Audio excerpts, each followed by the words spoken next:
Now, tonight, the Salaries and Remuneration Commission, SRC, has called for a reduction of the country's wage bill totaling 1 trillion shillings out of the current revenue of 2.2 trillion shillings. SRC chairperson Lynn Mengich, while admitting Kenya is living beyond its means amid debt repayment demands, said the commission is projecting a capping of public servant salaries at 35% from the current 47.3% by 2028, which will result in a reduction of close to 80 billion shillings per year. Apollo Kamau reports.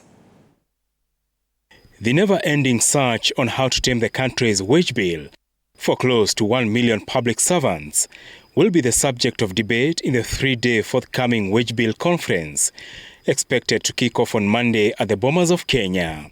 Out of a 2.2 trillion revenue, the country's exchequer spends 1 trillion to pay public sector employees, translating to 43.7%. instead of 35%, which the Salaries and Remuneration Commission SRC is now proposing.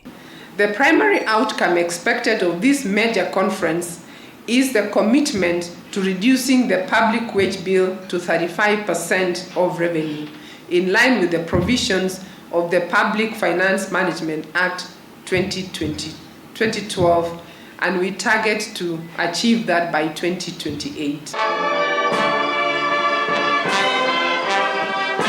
The country's public sector employees, now totaling 937,900, and which could be higher given recent hirings in the public service, have left the country's economy struggling under debt duress, which amounts to 60% of national revenues, barely coping to stay afloat.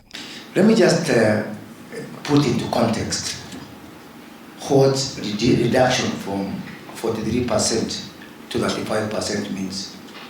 As the chair has said, it means 80 billion shillings. What that means is that I'm just looking at some of the sectors, like the road sector. Our road sector is barely moving at all. President William Ruto, during a meeting with the head of parastatals 2 weeks ago at State House, Nairobi, warned he has no option but to close down loss-making parastatals, a move that means loss of jobs in the public sector. Those institutions that are making losses, they have no plan, they have no intention of doing anything. Please, we will shut them down. We will get the employees to go and work somewhere else. And we just stop making the losses. At least we will stop making the losses. Despite the government's proclamations on taming the wage bill, recent reports by the Controller of Budget, Margaret Nyakango, blame the National Treasury for inflating public servants' pay, including hers, by 1.5 billion shillings. Apollo Kamau, TV 47.